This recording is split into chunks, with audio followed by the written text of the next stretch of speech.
Telangana police నకిలీ వెబ్సైట్లు తయారు చేసిందన్న దిగ్విజయ్ సింగ్ ఆరోపణలపై చర్చను చూస్తున్నాం. ప్రస్తుతం మనతో మంత్రి కేటీఆర్ టెలిఫోన్ లైన్లో అందుబాటులో ఉన్నారు. కేటీఆర్ గారు, దిగ్విజయ్ సింగ్ పదే అదే కామెంట్లు కంటిన్యూ చేస్తున్నారు. కేసులు పెట్టుకోండి, నా దగ్గర ఆధారాలు ఉన్నాయి, అవసరమైతే ఆధారాలు బయట పెడితే రాజీనామాలు చేయాల్సిన పరిస్థితి వస్తుందనే కామెంట్స్ చేస్తున్నారు.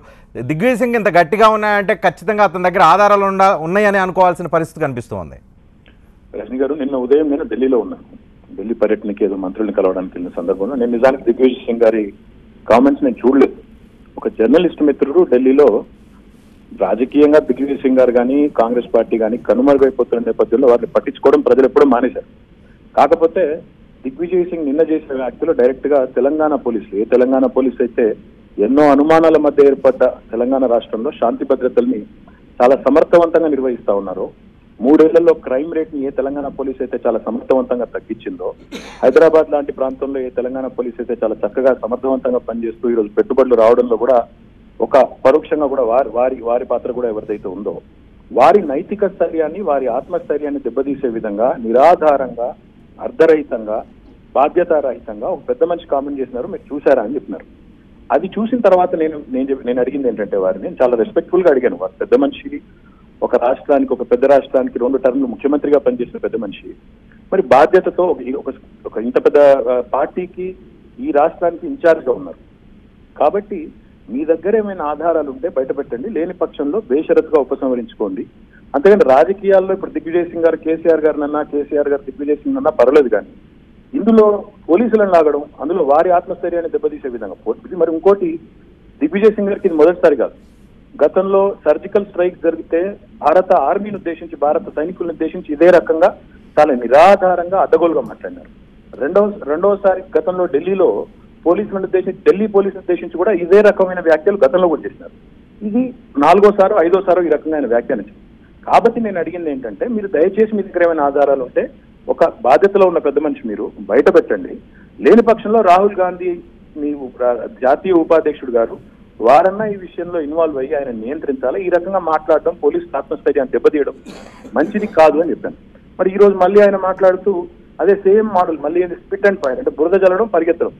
ఆయన దగ్గర ఉన్నదేం లేదు, ఏదో నోటికి వచ్చినట్టు మాట్లాడడం, ఆ తర్వాత మళ్ళీ ఈ రకంగా ఇది చేయడం. ఇప్పుడు ఆయన నిజంగానే ఆయన దగ్గర ఆధారాలు ఉంటే ఈరోజు బయట పెట్టాలి కదా. మరి ఆధారాలు బయట పెడితే రాజీనామాలు చేయాల్సిన పరిస్థితి వస్తుందనే పాయింట్ పెట్టమనండి కదా. ఈ దబాయింపులు ఎందుకు, ఊకదప్పుడు ఉపన్యాసాలు ఎందుకు, పెట్టమనండి.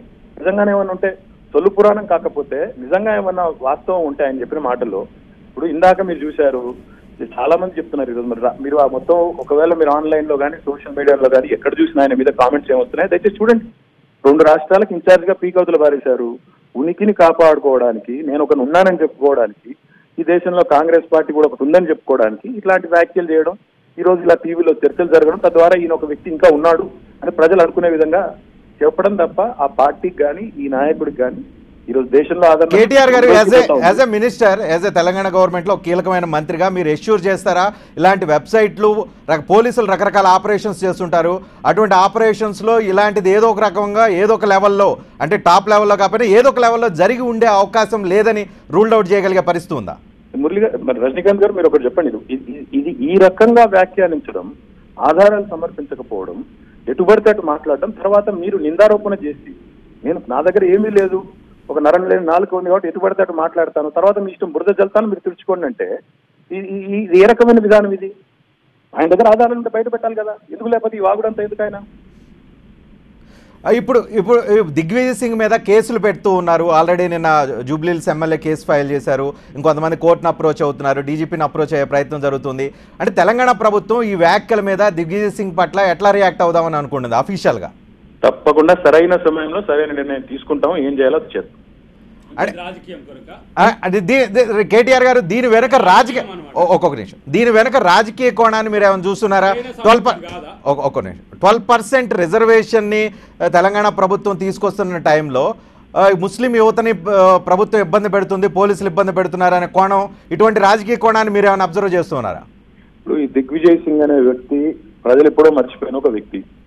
కాంగ్రెస్ పార్టీ ఆయనను వారి కారణాలు ఏందో, మరి వారికి ఇంతకంటే మంచి నాయకులు లేరో నాకు తెలియదు, కానీ ఈ రాష్ట్రానికి ఇన్ఛార్జ్ గా పెట్టుకుంది. ఓకే, నేను అనేదల్లో ఒకటే, ఆ పార్టీకి కానీ ఈ నాయకుడికి కానీ ప్రజలు ఎప్పుడో మర్చిపోయిన పరిస్థితుల్లో సంచలనం కోసం ఉనికిని కాపాడుకోవడం కోసం, మేము కూడా ఉన్నామని చెప్పుకోవడం కోసం చేసే చిల్లర ప్రయత్నం తప్ప వీరి వల్ల అయ్యేది లేదు, పోయేది లేదని దేశం మొత్తానికి తెలుసు. ఒక్క మాట మాత్రం వాస్తవం, ఈ దిగ్విజయ్ సింగ్ గారి చేసిన వ్యాఖ్యలు ఏవైతున్నాయో అది భారత సైనికుల పట్ల చేసిన, ఈ దేశాన్ని కాపాడి దేశంలో శాంతి భద్రతలను పరిరక్షించే పోలీసుల పట్ల చేసిన రజనీకాంత్ గారు ఒక్కొక్క నిమిషం ఆయన కంప్లీట్ చేసి మీ దగ్గరకు వస్తారు. జీవన్ రెడ్డి ఒక్కొక్క నిమిషం సర్జికల్ స్ట్రైక్ జరిగినాయి అన్నప్పుడు రైట్ ఒక్కొక్క నిమిషం. కేటీఆర్ గారు ఫైనల్ గా ఒక మాట చెప్పండి. దిగ్విజయ్ సింగ్ అరెస్ట్, ఒక్కొక్క నిమిషం రైట్, దిగ్విజయ్ సింగ్ అరెస్ట్ అయ్యే పరిస్థితి వస్తుందా? దిగ్విజయ్ సింగ్ ని తెలంగాణ పోలీసులు అరెస్ట్ చేసే ఒక్క నిమిషం దాని గురించి జీవన్ రెడ్డితో మనం డిస్కస్ చేద్దాం. దిగ్విజయ్ సింగ్ ని అరెస్ట్ చేసే అవకాశాలు ఏమైనా ఉన్నాయా? ఈ దేశంలో నిరాధారంగా అడ్డగోలుగా ముఖ్యంగా భద్రతా వ్యవస్థలో ఉండే అధికారుల గురించి ఎవరు మాట్లాడినా నిరాధారంగా మాట్లాడితే, బాధ్యత లేకుండా మాట్లాడితే తప్పకుండా దానికి తగిన పరిణామాలు ఎదుర్కోవాల్సి వస్తుంది. అంటే అరెస్ట్ అయ్యే అవకాశాలు ఉన్నాయి. రాబోయే రోజులు ఏం జరుగుతుందో మీరు చూస్తారు కదా. ఇప్పుడు ఇదేదో రాజకీయంలోకి ఈ రకంగా సైనికులను లాగినా పోలీసులను లాగినా అది ఎవరికి మంచిది కాదు, వారికి మంచిది కాదు, దేశానికి మంచిది కాదు. కాబట్టి ఆయన దగ్గర ఏమన్నా ఉంటే బయట పెట్టమనండి, లేని పక్షంలో తప్పకుండా తగిన జరగబోయే పరిణామాలకు ఆయన బాధ్యత అవుతుంది. రైట్, థ్యాంక్ యూ కేటీఆర్ గారు.